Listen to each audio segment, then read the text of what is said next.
too, Steve. Stack, I meant that shit with every bone in my body, because what I started to realize is that when he went, not the second game that he was announced to start, it was the game before that. The Raider game?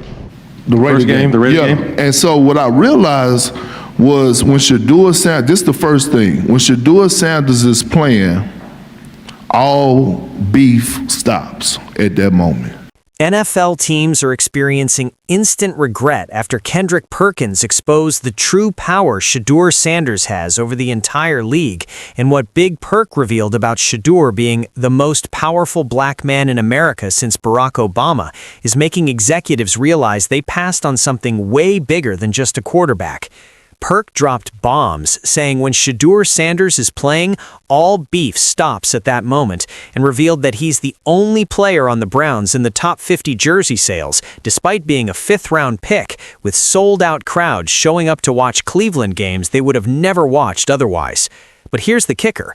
Perk explained how Shedeur has the perfect balance of being arrogant and flashy while also giving all praise to God, never taking the bait from media, never throwing his coach under the bus, and somehow bringing people together like we wish our president would do. What I'm about to break down will make you understand why 31 teams are watching this Browns situation with regret, knowing they let this kind of power slip through their fingers. It's the first time that I've seen, like, where it's like, man, everybody in the black community is rooting for this guy. And that when I said it, I looked at the comments and it was like, I don't ever go in the comments, because you go in the comments, you might catch yourself arguing all day with certain people, right? I got time. I don't mind that sometimes. And so it's like you see people that's like all races, and they're saying, I just bought my 73-year-old grandmother watched Shedeur. And it's like, name me a person that didn't have that type of effect on anybody. So let me tell you why what Kendrick Perkins just exposed is making NFL front offices sick to their stomachs right now. Because when you really break down what Perk is saying about Shedeur Sanders, you start to realize that 31 teams didn't just pass on a quarterback, they passed on a cultural phenomenon. And now they're watching him in Cleveland, watching the crowds he draws, watching the jersey sales, watching the unity he's creating, and they're realizing they made a historic mistake.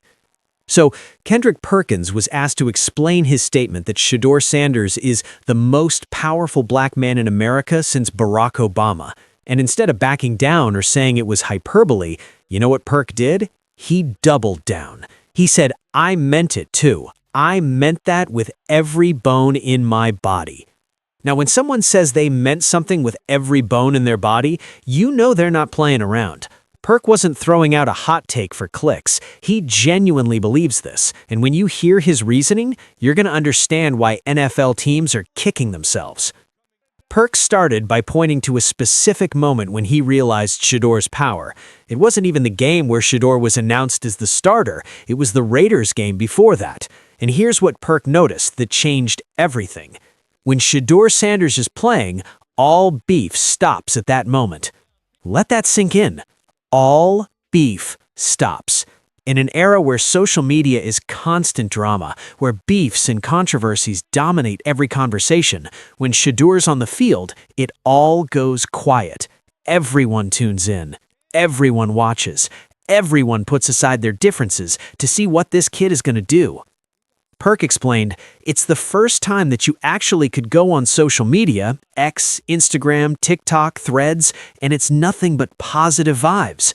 Think about how rare that is. When was the last time you could scroll through social media during an NFL game and see nothing but positivity? When every other athlete gets criticized, debated, torn apart, Shedeur creates unity. And Perk made it even more specific. It's the first time that I've seen where everybody in the black community is rooting for this guy. That eventually they're going to skid off the rails and say stupid things. And that's what we've done here. Shedeur Sanders has virtually no accomplishments on the professional level. Virtually none. His accomplishments in college, greatly exaggerated. No business with his jersey or number retired at Colorado. Greatly exaggerated. Led a 9-4 football team. and we're running around pretending like he's Jim Brown. This is a joke. Now, that's not to say other communities aren't rooting for him too. They are. But Perk is highlighting something specific: complete unity within a community that doesn't always agree on sports figures. No divisions, no debates, just universal support. Perk said he actually went into the comments section, which he usually avoids because you might catch yourself arguing all day with certain people, and what he saw blew his mind. People from all races talking about how their 73-year-old grandmothers are watching Shedeur, how their whole families are tuning in, how people who don't even watch football are suddenly invested. And then Perk asked the question that should make every NFL GM who passed on Shedeur feel sick. Name me a person that didn't have that type of effect on anybody. He couldn't, because there isn't anyone else doing what Shedeur is doing right now, not in terms of pure cultural impact and the ability to unite people across demographics. Now here's where it gets really interesting for NFL teams watching this unfold. Perk dropped a stat that should make executives' jaws hit the floor. It's only one guy on that team that's top 50 in jersey sales. That's Shedeur. Read that again. The Cleveland Browns have one player in the top 50 in jersey sales across the entire NFL, and it's a fifth-round pick who's played a handful of games. Not Myles Garrett, one of the best defensive players in the league, not any of their other established stars. A fifth-round rookie quarterback who's playing behind the worst offensive line in football. That is the kind of marketability and star power that NFL teams dream about. That's the kind of player who sells tickets, moves merchandise, and creates a buzz that extends far beyond the football field. And 31 teams passed on him. But Perk wasn't done exposing why NFL teams should be sick with regret.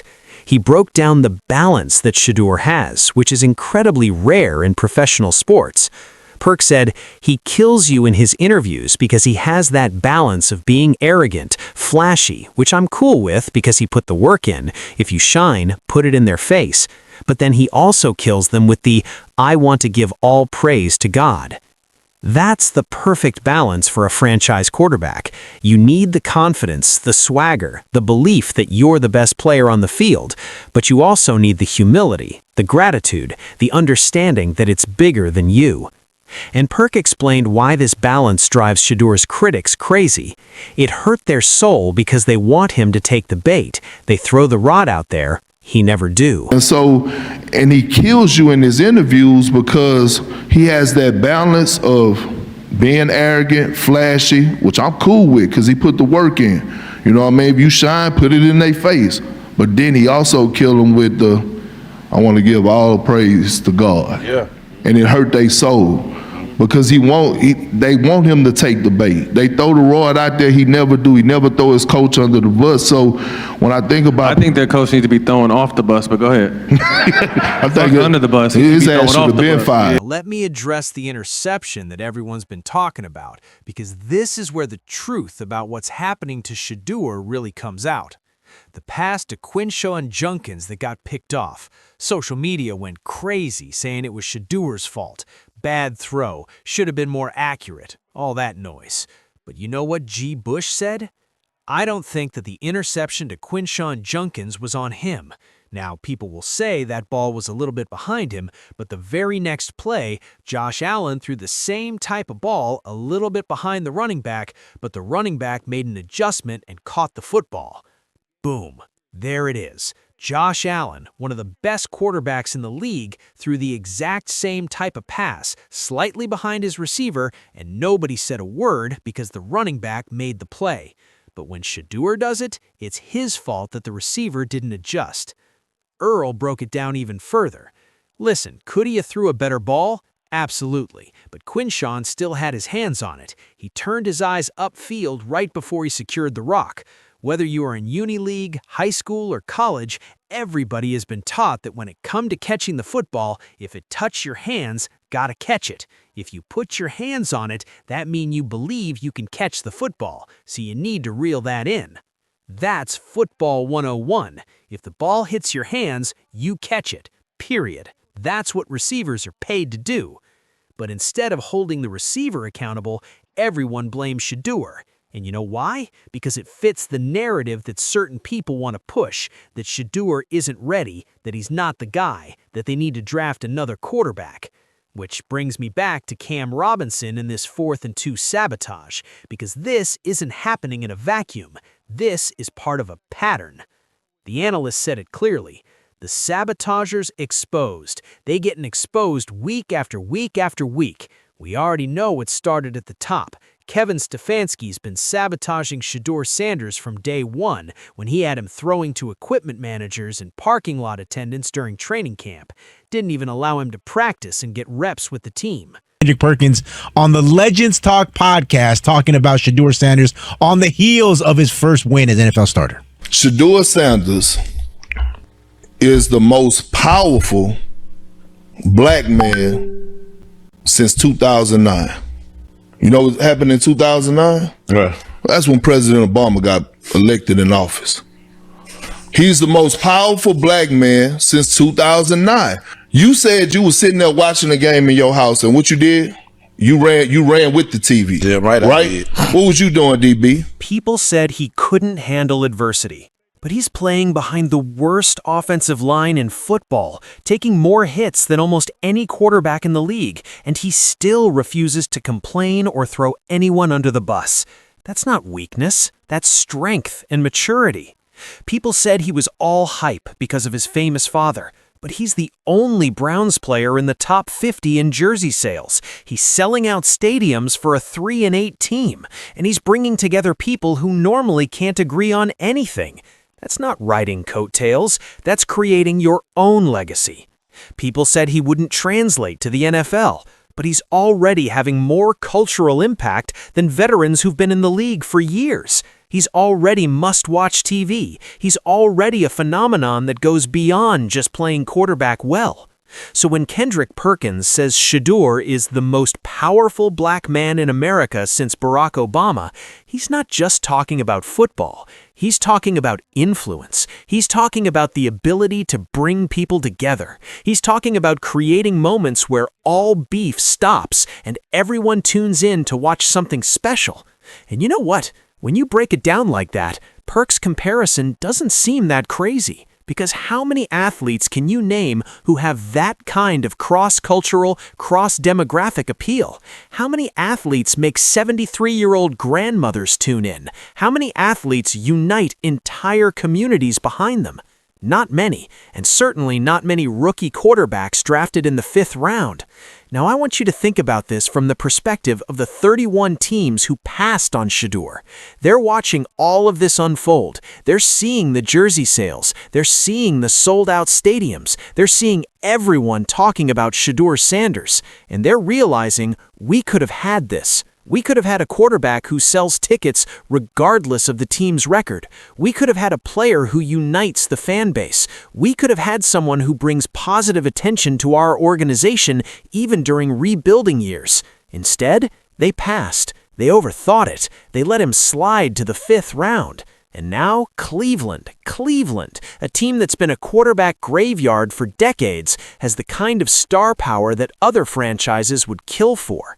The analyst who said Stefanski should have been fired and should have been thrown under the bus is absolutely right, because if Cleveland messes this up, if they waste Shedeur's rookie years with terrible coaching and no support, they're going to look back on this as one of the biggest organizational failures in NFL history.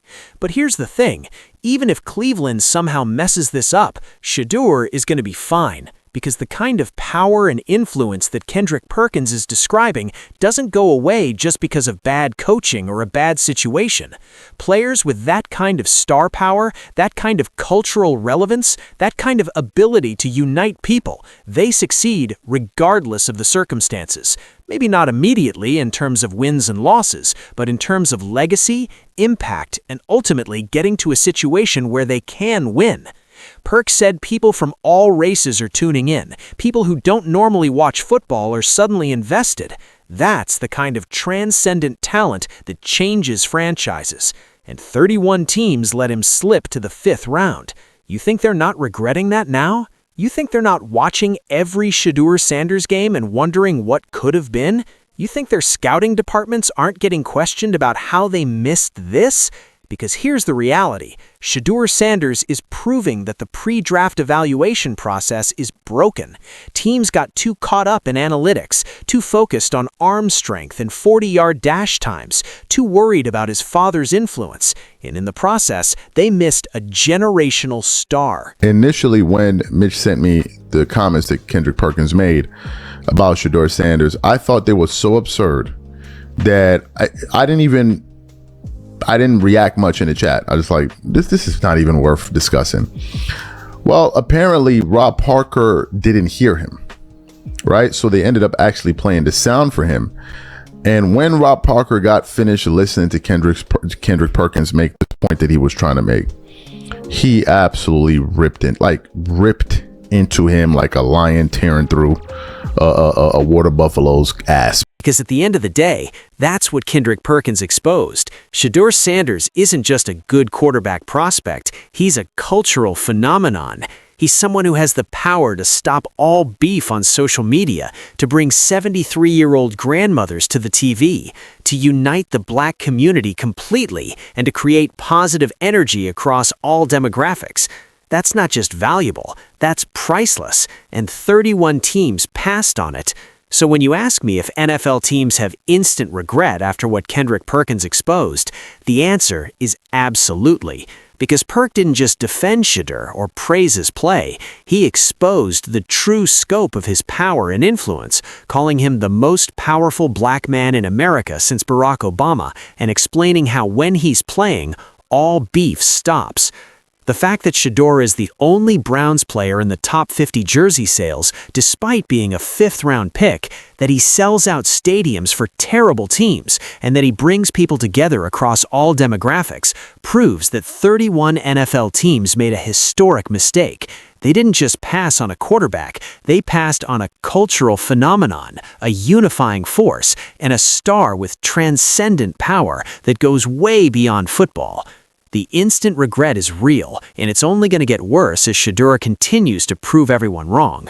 If you made it this far, you're part of the family. Hit that subscribe button and turn on notifications, because Shedeur's story is just getting started. When he finally gets the support he deserves and shows the world what he's really capable of, I'll be here covering every moment. Until next time, peace out.